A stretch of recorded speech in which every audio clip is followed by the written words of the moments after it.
ಮಹಾತ್ಮ ಗಾಂಧೀಜಿ ಹೆಸರನ್ನ ನಾವು ಇಟ್ಟರೆ ಆ ಹೆಸರನ್ನ ತೆಗಿಲಿಕ್ಕೆ ಇವತ್ತು ಹೊರಟಿದ್ದಾರೆ.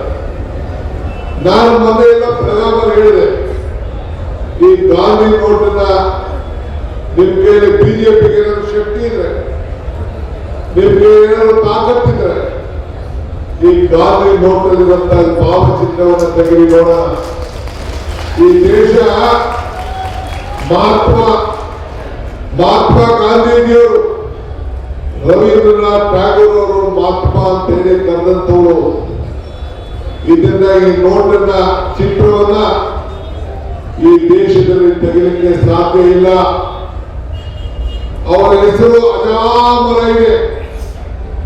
ಅವರ ಹೆಸರನ್ನ ಜವಾಹರ್ಲಾಲ್ ನೆಹರು, ಮೋತಿಲಾಲ್ ನೆಹರು ಅವರ ಕುಟುಂಬಕ್ಕೆ, ಇಂದಿರಾ ಗಾಂಧಿಯವರ ನಾಯಕತ್ವದಲ್ಲಿ ಆ ಗಾಂಧೀಜಿಯವರ ಹೆಸರನ್ನ ಮಹಾತ್ಮ ಗಾಂಧೀಜಿಯವರು ಕೊಟ್ಟು ಶಾಶ್ವತವಾಗಿ ದೇಶವನ್ನ ಬದುಕಲಿಕ್ಕೆ, ಈ ದೇಶ ಉಸಿರಾಡಲಿಕ್ಕೆ, ಈ ದೇಶದ ಐಕ್ಯತೆ, ಸಮಗ್ರತೆ, ಶಾಂತಿಯಿಂದ ಕಾಪಾಡಲಿಕ್ಕೆ ಆ ಹೆಸರನ್ನ ಕೊಟ್ಟು ಇವತ್ತು ಹೋಗಿದ್ದಾರೆ. ಬಿಜೆಪಿ ಸ್ನೇಹಿತರು ಇವತ್ತು ತೆಗೆದಾಗ್ತಾ ಇದ್ದಾರೆ. ಒಂದ್ ಕಡೆ ಅಮಿತ್ ಶಾ ಅವರು ಬಾಬಾ ಸಾಹೇಬ್ ಅಂಬೇಡ್ಕರ್ ಅವರ ಬಗ್ಗೆ ಚರ್ಚೆ ಮಾಡ್ತಾರೆ. ರಾಮ ರಾಮ ರಾಮ ಅಂತ ಹೇಳ್ಬೋದಾಯ್ತು ಅಂತ ಅವೇಳನಕಾರರಿಗೆ ಹೇಳಿದ್ರು. ನಾವು ಅದಕ್ಕೆ ಬೆಳಗಾವಿನಲ್ಲಿ ಜೈ ಬಾಪು, ಜೈ ಭೀಮ್, ಜೈ ಸಂವಿಧಾನ ಸಮಾಜ ವಿಷಯವನ್ನು ಮಾಡಿ ಇಡೀ ದೇಶಕ್ಕೆ ಒಂದು ದೊಡ್ಡ ಸಂದೇಶವನ್ನು ನಾವು ಕೊಟ್ಟುಕೊಂಡು ನಾವು ಬಂದಿದ್ದೇವೆ. ಆದ್ರಿಂದ ಬಂಧುಗಳೇ, ಇವತ್ತು ನ್ಯಾಷನಲ್ ರಾಡ್ ಕೇಸ್, ಯಾವ ನ್ಯಾಷನಲ್ ರಾಡ್? ಈ ದೇಶದ ಸ್ವಾತಂತ್ರ್ಯದ ಪತ್ರಿಕಾರ, ಪ್ರಜಾಪ್ರಭುತ್ವದ ವ್ಯವಸ್ಥೆಯಲ್ಲಿ ನ್ಯಾಯಾಂಗ, ಶಾಸಕಾಂಗ, ಕಾರ್ಯಾಂಗ, ಪತ್ರಿಕಾರ.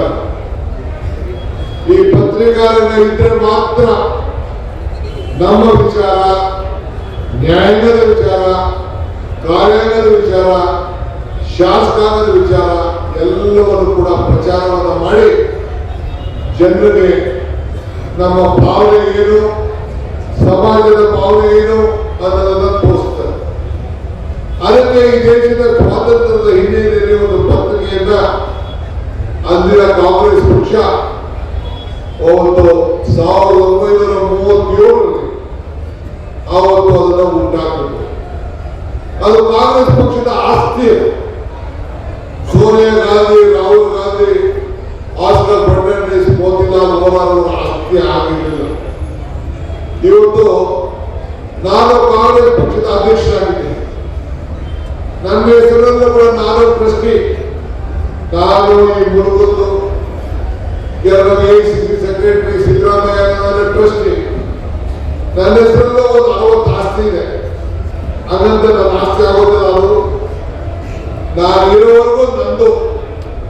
ನಾನಿಲ್ಲ ಅಂತ ಎಐಸಿಸಿ ಅವರು ಹೇಳಿದ್ರೆ ಯಾರು ನೇಮಕ ಮಾಡ್ತಾರೆ, ನಿಮ್ಮನ್ನು ಯಾರು ನೇಮಕ ಮಾಡಿದ್ರು ಕೂಡ ಅದು ನಿಮ್ಮ ಜವಾಬ್ದಾರಿಗೆ ಇಟ್ಟಿರ್ತದೆ. ಹಾಗೆ ಸೋನಿಯಾ ಗಾಂಧಿ, ರಾಹುಲ್ ಗಾಂಧಿ ಮತ್ತು ಜನರಲ್ ಸೆಕ್ರೆಟರಿ ಆಗಿದ್ದಂತ ಆಸ್ಕರ್ ಫರ್ನಾಂಡಿಸ್ ಅವರು, ಮೋತಿಲಾಲ್ ನೆಹರು ಅವರ ಹೆಸರಿನಲ್ಲಿ ಶೇರ್ಸ್ ಇಟ್ಟಿದೆ.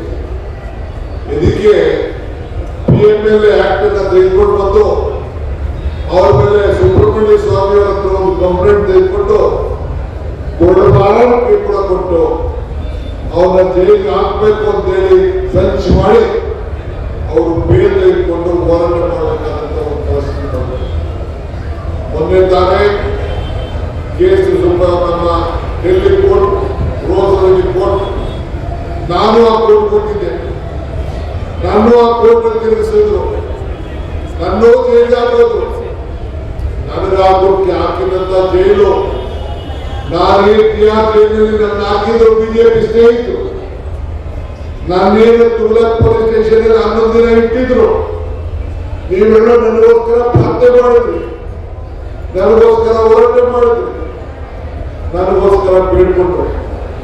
ಇವತ್ತು ನನ್ನ ಕೇಸು ವಜಾ ಆಯಿತು. ಹೌದು, ಅದೇ ರೀತಿ ಸೋನಿಯಾ ಗಾಂಧಿ, ರಾಹುಲ್ ಗಾಂಧಿ ಕೇಸು ಕೂಡ ಇವತ್ತು ಏನು ಇಡಿ ಅವರು ಚಾರ್ಜ್ ಶೀಟ್